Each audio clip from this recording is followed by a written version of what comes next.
Hi everyone, welcome to the spontaneous reading. Thank you so much for joining me today.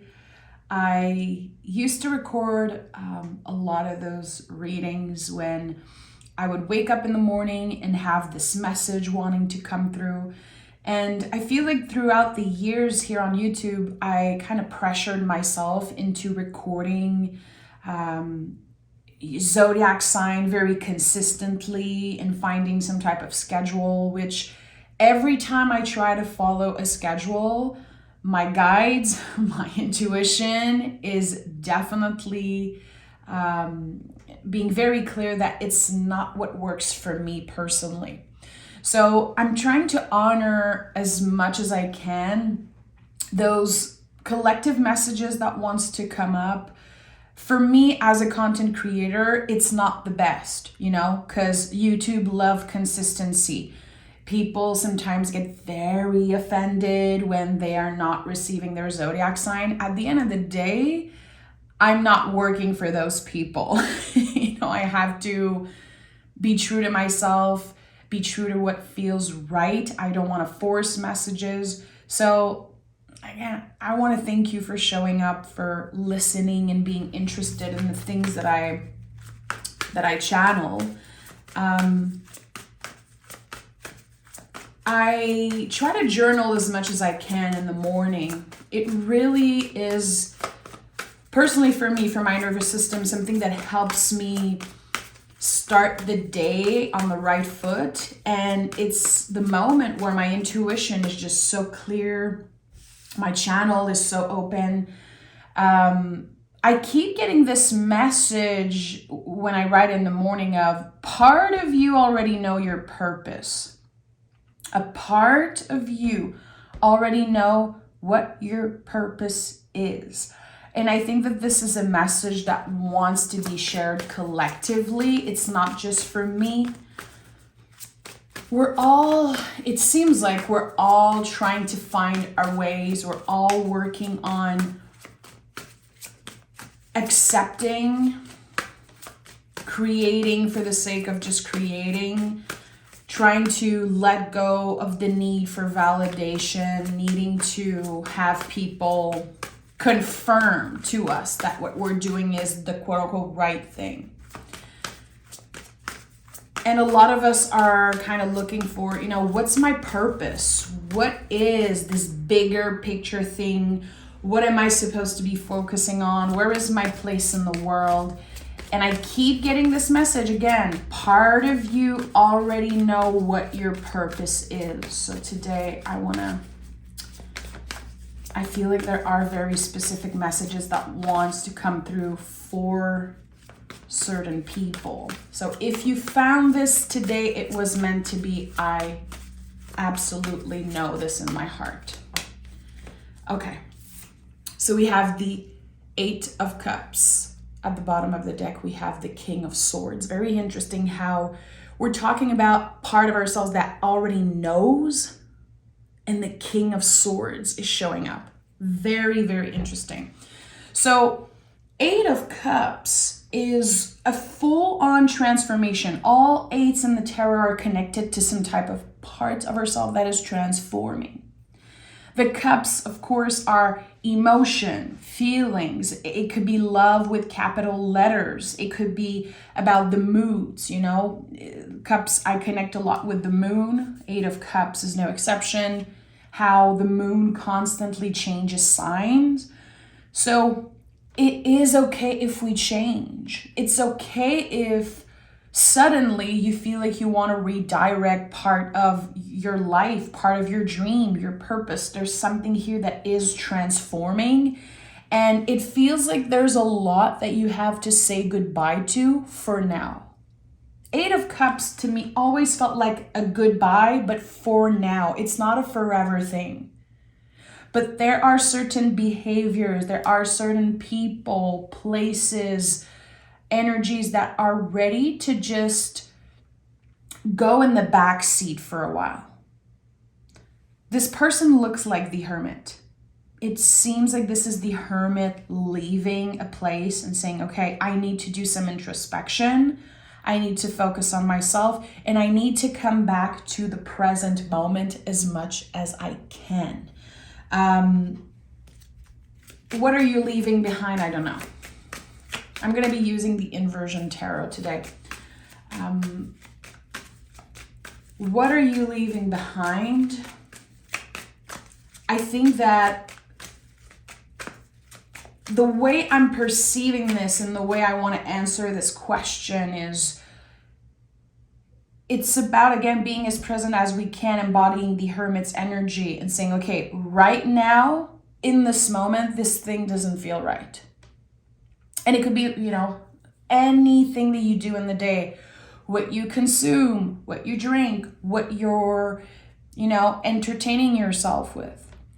Doing a lot of, personally, I've been doing a lot of clearing when it comes to what I see on YouTube, the podcast I listen to.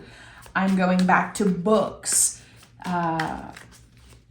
Even when it comes to the things I, nourish myself with, I really want to curate all the little things. There's something about curating and making sure that it works for you. That's the thing. It works for you. Okay. We have the Sun, Hierophant, and Knight of Swords. So the thing is, again, we are called more than ever to be intentional right now. More than ever. But the brain is rushing. There is some type of pressure, and I don't know where it comes from. There is so much external pressure for us to do all the things, to try all the things, to heal all the things, to be, the quote unquote best version of ourselves, which is such BS. I don't think there's such thing as getting to the best version of yourself. And I've talked a lot about this last year, how my personal goal was to find the truest version of myself, which it makes total sense with the swords in the tarot. And the knights are about movements. It's all about the quality of the movement. What do you listen to? What are the conversations that you're having? What are you giving access to? It is such poor spiritual hygiene to fully give access to yourself, to other people. Give fully access, like they see everything you do on social media. They can call you, text you, email you, whatever they want. There's just something about the overload of, again, access. I think that people are building more and more walls because they don't know how to keep up with boundaries, because it's very, very hard to keep up with boundaries. A lot of folks talk about boundaries, but it takes so much work to maintain them, to embody them, and to remember that they are for us and not for another person. The Hierophant is here in the Sun. It's very interesting because Hierophant is a lot about the foundation, like the roots of something. And of course, when I think about the Sun, I think about, the sun literally up in the sky. So it's either one or another. There's something here about how can we come back into the middle? How can we come back into more balance? There's this all of nothing type of energy here that's just feeling very overwhelming. And again, it all comes back to this question that I'm asking, this statement that I'm receiving of part of you already know what your purpose is. And the Hierophant to me is, it's about systems that were in place way before you were born. There's something that feels meant to be, and I think it's supposed to take time. I think it is supposed to happen a little bit later in life because there are lessons that we need to learn. I think that, again, we need to recalibrate and find that comfortable place in between. What makes sense, I think that we've accepted so much and we, again, gave so much of our power away. We've we've given so much access to people because it's the time that we live in. It's the culture. It's just, there's so much. And I think that we need to reframe so much of those things that we are doing because they are habits, because we are used to them. And the sun fits beautifully with this this truest version of yourself instead of the best version of yourself. It's, you know, the real you. The real you. When nobody's looking, when no one's around, what nourishes you? You know? How present are you when you're doing something? When you're not on your phone trying to take a picture and share with the world, share on social media what you're doing. Where is your mind? How present are you? And what are the things that nourish you the most? What are the things that you want to go back to? 11:11 on the timer as I'm saying this. What are the things you want to go back to? So I think that when we answer those type of questions, there's a lot that comes up, but our brain is getting in the way. Okay, I really wish I could do this, but I don't have time. Or no one cares. Or I'm not good at this. I don't know how I'm gonna make space for this. It's our job to make space for it. It's our responsibility, especially in 2025, to make space for more fun, more sweetness, more joy, and to make space for the things that makes our heart sing. What makes you feel good? 9 of Wands, interesting. It feels like you're waiting for a green light. A lot of us are waiting for a green light. We're waiting for a sign from the universe. We want the universe or other people to confirm. Again, it always go back to this validation that we need because we live in a time where everyone gets validated by other people through likes or through any type of, praising or just, I don't know. Honestly, sometimes I wonder how we got to a point where we're having such a hard time trusting ourselves. And I know that a lot of you are already on the other side, already fully expressing the truest parts of themselves, fully embracing their own truth and not looking for validation. Honestly, I want to be surrounded by those type of people. I really like this energy, but I think that it's a very weird, uncomfortable spot that we're in right now because we know so much about wellness, spirituality, mental health, but there's a lot of things that, again, we're not taking action on or we're not doing or trusting because, again, a part of us is still looking for validation. The ego, the brain. But when it comes to the heart knows, baby. The heart knows. So how can we reconnect with our hearts? How did we get so disconnected from our hearts? And the 9 of Wands is the wounded warrior.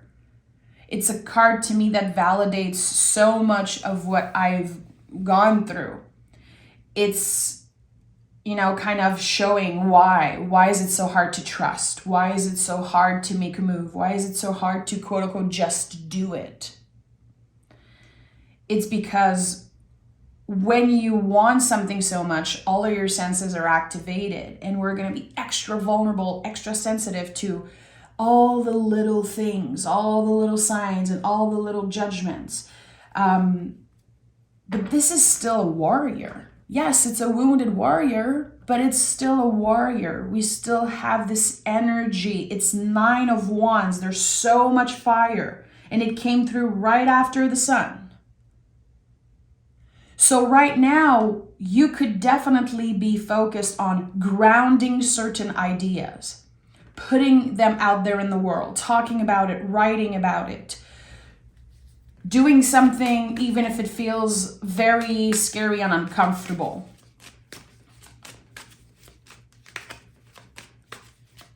but we have to do it. We have to get uncomfortable in order to have things move for us. We have to get uncomfortable in order to eventually find more balance and live a more comfortable life. Especially when I say comfortable, to me, it's a lot about the mental aspect of that. To be unbothered by the judgment, to be unbothered by the opinion of others. Especially if we are moving in the world in alignment with our values. Why are we so anxious? If we know that we're doing what's right for us, and we know in our hearts that we're not trying to hurt anyone. We have the Hermit, of course, at the heart of this reading in the Seven of Pentacles, which came in the reverse. I just want to honor that, but I'm not reading reversals today. So I do feel like there is something about timing that feels very annoying. Like, when is it going to be my time? When am I going to feel like there's this, energy of getting unstuck? I feel like there's like so much question. It's like I'm receiving that. Like, people are asking, when am I going to be get unstuck? Why am I stuck? Why is it so annoying right now? And I feel like my guides are wanting to say, you're not stuck. You're not stuck. It's not because things aren't moving as fast as they used to that you are stuck. It's an illusion. It comes from, again, old systems, old beliefs, society, this obsession with the grind, this obsession with doing more and more and more and always accomplishing. It's not your belief. It's a construct. And those constructs are slowly but surely dissolving, but there's still so much that we need to practice. Again, Hermit is here. It's all about being present. When you look at the Hermit, he's holding the lantern right in front of his face. So the lantern is shining a light on the next step. What's right in front of you right now. When you're done listening to this session, which I hope you stay with me until the end, because the best messages are always coming through later in the reading. So I appreciate it when you stay throughout the whole thing. When you're done listening to this session, what are you going to do? What is the first thing you're going to do? Are you going to take a deep breath and drink a tall glass of water? Are you going to take a second to stretch, to look at the sun, to do something without overthinking it? That's the thing. Don't try to plan too much and be as present as you can with the energy. I know that sometimes for the brain, especially in the beginning when we're trying to change our lives and our routine and we're, wanting to accomplish certain goals, having a clear schedule can help. Usually it doesn't take so long before we become so hard on ourselves, like we are judging. Okay, you failed. You didn't follow the schedule. You didn't do this today. It's all going back to this idea of grind, the obsession of perfection. It's time. Let it go. Let it go. And the Hermit is teaching me so much because it's connected to the sign of Virgo. Virgo is very critical. They love any type of perfection. They love very specific things and they want it to be done in a certain way, which I love. I'm obsessed with the Virgo energy. But I think that we have to reprogram what perfection, quote unquote, means for us. And I've been working on reprogramming that for myself. And I've been finding perfection in completion. Let me go for a walk now. And then I go for a walk. Even if it's just 10 minutes, I come back. I completed something. There's perfection in that.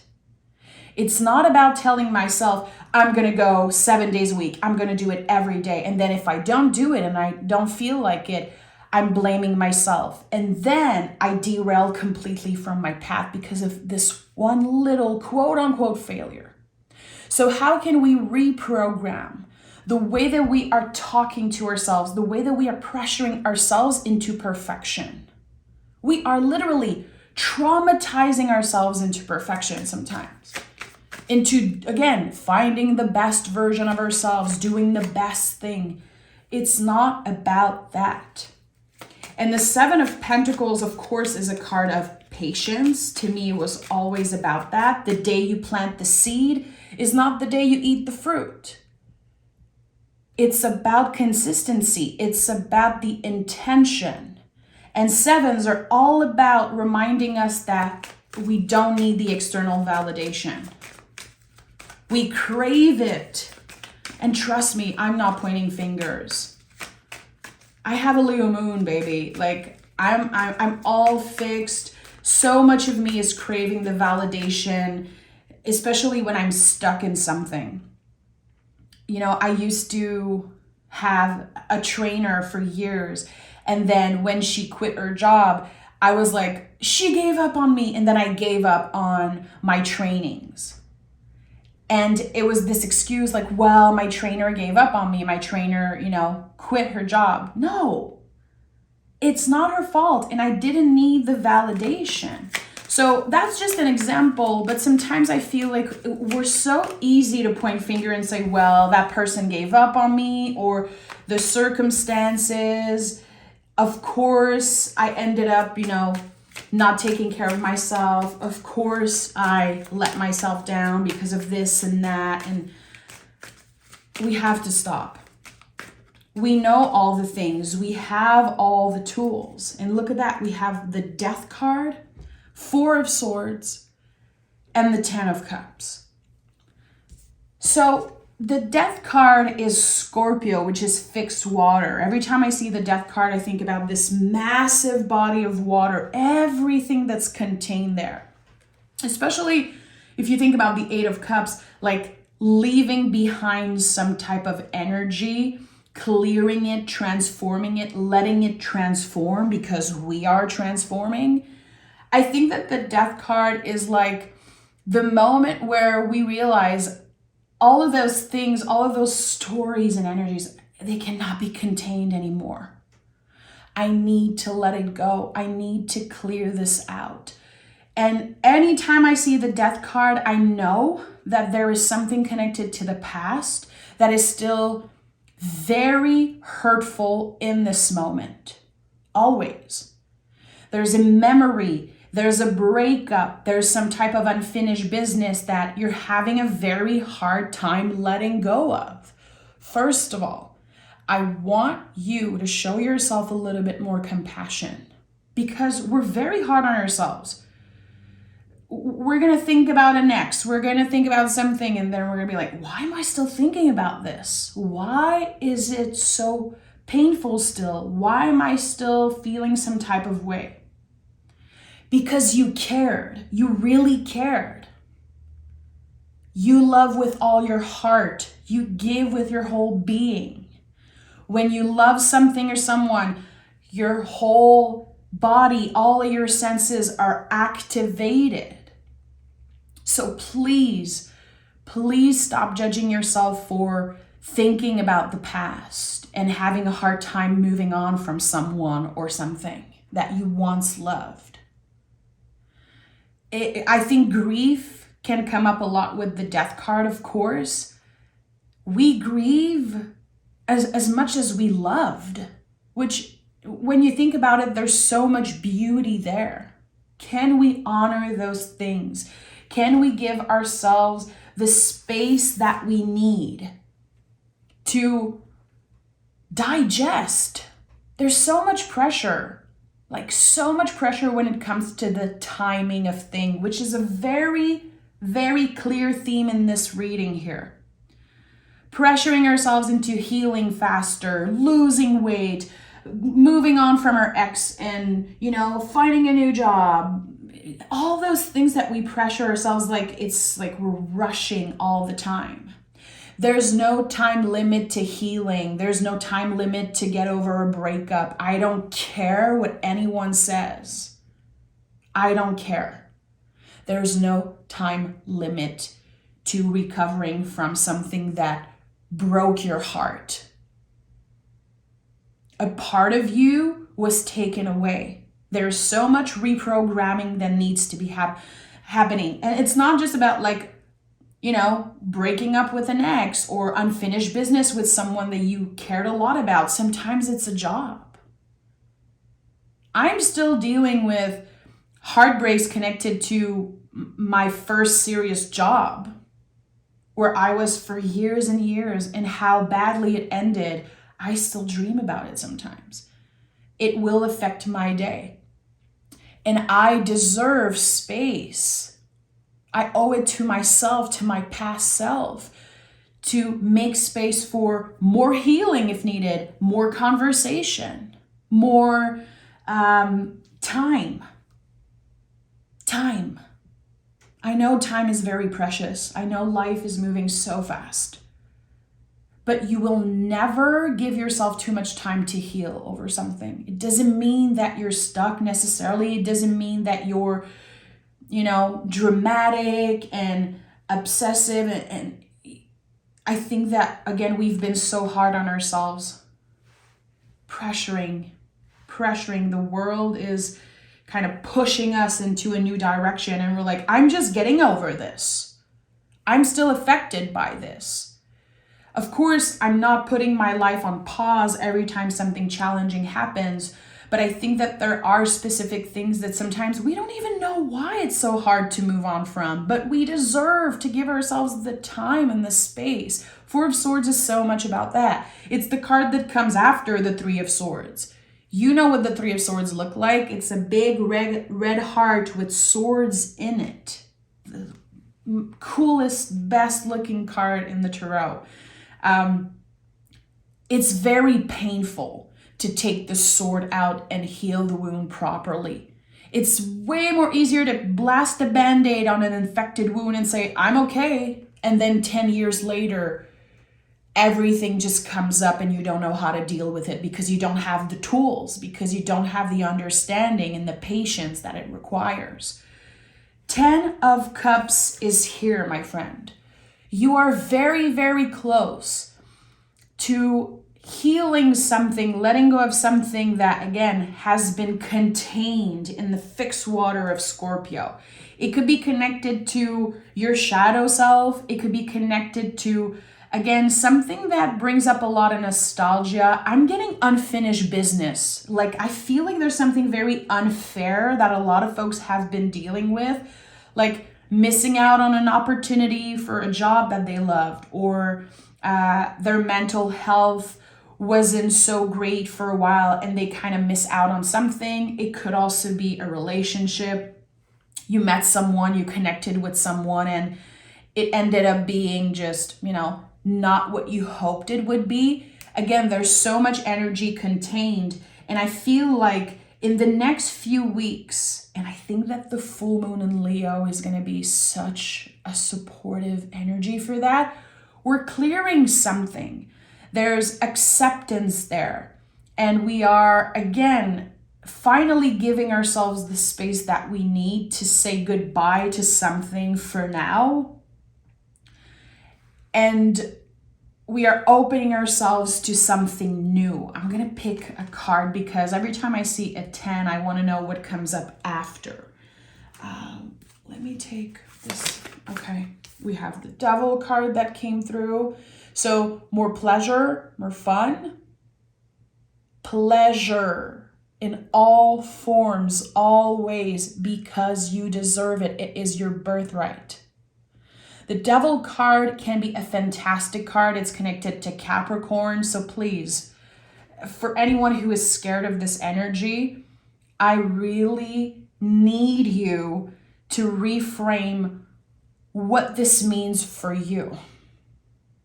Because if we think about when the tarot was created a very, very long time ago, think about that for a second. Of course, the people in the position of authority wanted us to be scared of everything. The Hierophant is a pope. A pope. That's what they used as an image to talk about a person who could, channel messages from spirit. My friend, you are intuitive. You don't need a pope to channel messages for you. You can do that for yourself. You are intuitive. You are magical. You are connected to the universe and spirit and all of those things. But in the past, it was part of society, it was part of the culture to give our power away always. So the devil card was this scary thing. If you don't do everything perfectly, if you let yourself feel pleasure, if you have fun, well, the devil card is here. The devil card is an amazing teacher. It helps us identify the chains of old belief, and it helps us identify how we've been living our life backwards. Devil spelled backwards is lived. So when you see this card, if fear comes up, if you're like, oh my God, I did something wrong. What have I been doing? Am I going to be punished? This is all old beliefs. This is what this card is helping you do. To identify, when am I scared of an image, literally. There's no good cards, bad cards. All cards are representing a spectrum. So the devil card is a lot of the times identifying something that we need to make space for, and also like shame around that. It makes total sense with everything that I've been saying. Why are we so ashamed of the things that we're having a hard time letting go of? Why are we so scared of bringing more pleasure into our lives? And if it gets to a point where it makes us live our life backwards, we are stuck in toxic cycles and loops. And now I think the devil card is going to help us see that and break free from those chains. So I absolutely love the devil card. I love all the cards in the tarot. Because again, I understand that it's not about scaring people. I understand that the history of the tarot, again, it comes with a lot of shame and a lot of power play type of energy. You are in control of your life way more than you think. And again, in this moment, the devil card says, can you let yourself experience pleasure in all forms because it is your birthright? What are you ashamed of?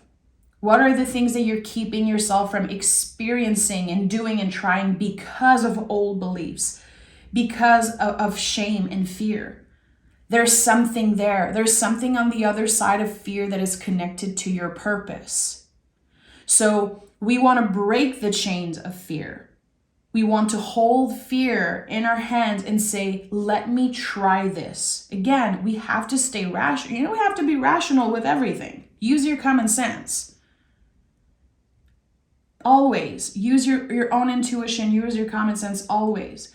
But there is something that feels like a barrier, and it's fear. And it's keeping you from getting to that place where your purpose is so clear, you are living it each and every day. Let me pick an oracle card. And I'm going to read the booklet. So if there's any specific message wanting to come through that is important for someone listening, please